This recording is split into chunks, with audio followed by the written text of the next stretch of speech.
క్షమాపణ చెప్పటం మంచిదేనా? ఏ సమయంలో ఎప్పుడు చెప్పాలో తెలుసుకుందాం. క్షమాపణ ఇద్దరు వ్యక్తుల మధ్య సంబంధాలను బలపరుస్తుంది. అపార్థాలు తొలగిస్తుంది. ప్రేమ, స్నేహం, కుటుంబ బంధాలు, వైవాహిక జీవితం ఇలా ఏదైనా కావచ్చు. ఇద్దరు వ్యక్తుల మధ్య అపార్థాలు ఏర్పడినప్పుడు ఇద్దరూ ఎడముఖం, పెడముఖం పెట్టుకుని ఉంటారు. కాని ఇద్దరిలో ఎవరో ఒకరు కాస్త తగ్గి క్షమాపణ చెప్పడం వల్ల ఇద్దరి మధ్య బంధం మళ్లీ చిగురిస్తుంది. బంధం కోసం ఇలా తగ్గడంలో తప్పులేదని పెద్దలు, రిలేషన్షిప్ నిపుణులు కూడా చెబుతారు. ముఖ్యంగా భార్యాభర్తల మధ్య గొడవ జరిగినప్పుడు వారిద్దరిలో ఎవరైతే తమ భాగస్వామిని ఎక్కువగా ప్రేమిస్తుంటారో వారు బంధం కోసం తమ తప్పు లేకపోయినా క్షమాపణ చెప్పేస్తుంటారు. ఇది కూడా బంధం బలపడుతుందని, తిరిగి తమ ఇద్దరి జీవితాలు ఒక్కటిగా సాగుతాయనే ఆలోచనతో అలా చేస్తుంటారు. అయితే గొడవ జరిగిన ప్రతిసారి ఒక్కరే ఇలా తగ్గుతూ క్షమాపణ చెప్పడం జరిగితే అది ఖచ్చితంగా తప్పే. ఎందుకు అలా క్షమాపణ చెబుతూ ఉండటం వల్ల జరిగే నష్టం ఏంటి? తెలుసుకుందాం. క్షమాపణ చెబితే నీ తల మీద కిరీటం ఏమైనా పడిపోతుందా? నీ ఆస్తులేమైనా కరిగిపోతాయా? ఇలాంటి మాటలు తరచుగా వింటూ ఉంటాం. క్షమాపణ చెప్పడం అనేది ముమ్మాటికి తప్పు కాదు. అది ఒక బంధాన్ని నిలబెట్టే ఆయుధం.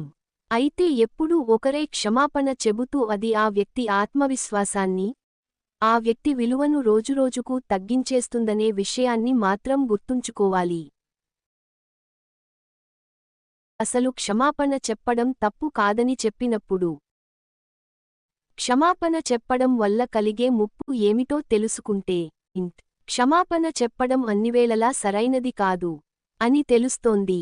ఒక వ్యక్తి తప్పు చేసినప్పుడు, తన తప్పును ఆ వ్యక్తి గుర్తించినప్పుడు లేదా తన తప్పు గురించి ఇతరులు చెప్పినప్పుడు, అది నిజంగా తప్పే అని అనిపిస్తే క్షమాపణ చెప్పడంలో ఎలాంటి సంకోచం పెట్టుకోకూడదు. తను తప్పు చేశానని నిస్సంకోచంగా ఒప్పేసుకోవాలి. తప్పు చేశానని, బాధపెట్టానని చెప్పి క్షమించమని అడగడంలో ఎలాంటి తప్పు లేదు.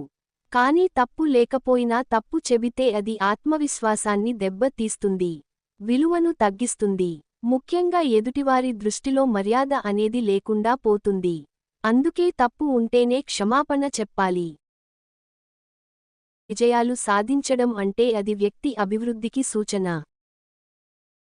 ఎప్పుడైనా ఏదైనా విజయం సాధించినప్పుడు దాని సందర్భంగా ఎవరికైనా క్షమాపణ చెప్పాల్సి వస్తే అది మంచిది కాదు. అలా సాధించిన విజయం గురించి ప్రస్తావించి ఇతరులకు క్షమాపణ చెబితే సాధించిన విజయానికి విలువ లేకుండా పోతుంది. ఏదైనా విషయానికి గురించి స్నేహితులు, సన్నిహితులు, సహోద్యోగులు, కుటుంబ సభ్యులు మొదలైన వారి ముందు ఆరోగ్యకరమైన చర్చ చేస్తున్నప్పుడు మధ్యలో ఎవరికీ క్షమాపణ చెప్పకూడదు. మాట్లాడే విషయంలో స్పష్టత, నిజం ఉన్నప్పుడు ఏ విషయాన్ని అయినా నిస్సంకోచంగా చెప్పవచ్చు.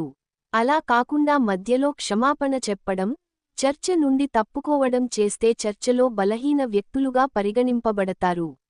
అభిప్రాయాలను పంచుకునే హక్కు అందరికీ ఉంటుంది. అలాగే ప్రతి ఒక్కరికీ సొంత అభిప్రాయాలు అనేవి ఉంటాయి. అవన్నీ కాకుండా ఇతరులతో సొంత అభిప్రాయాలు చెప్పినప్పుడు వాటి గురించి క్షమాపణ కోరడం కూడా మంచిది కాదు. అలాగే ఎదుటివారు తమ అభిప్రాయాన్ని చెబుతున్నప్పుడు వారికి సున్నితంగా క్షమాపణ చెప్పి వారు చెప్పే విషయాన్ని వినకుండా తప్పించుకోవడం కూడా మంచిది కాదు. ఎవరైనా సహాయం కోసం అర్థిస్తున్నప్పుడు వారికి సారీ చెప్పి తప్పించుకోవడం చాలా తప్పు. అలాగే సహాయం అవసరమైనప్పుడు సారీ చెప్పి బంధాలు పునరుద్ధరించుకోవడం కూడా తప్పే. తప్పును కప్పి పుచ్చుకుని ఆ తరువాత ఇలా చేయడం తప్పే. పదే పదే క్షమాపణ చెప్పడం కొందరికి అలవాటుగా ఉంటుంది. బలహీన మనస్కులు, బంధాల విషయంలో భయపడేవారు, ఎదుటివారి డామినేషన్ను భరించలేని వారు, బంధం తప్పనిసరిగా కోరుకునేవారు, ప్రేమ రాహిత్యంతో బాధపడేవారు తప్పు లేకపోయినా, జరిగింది చిన్న తప్పు అయినా, ఎదుటివారి తప్పు ఉన్నా తామే పదే పదే క్షమాపణ చెబుతుంటారు. ఇలాంటి వారిని జోకర్లుగా భావిస్తారు తప్ప వారి మనసును గుర్తించరు. అందుకే ఎవరికీ పదే పదే క్షమాపణ చెప్పకండి.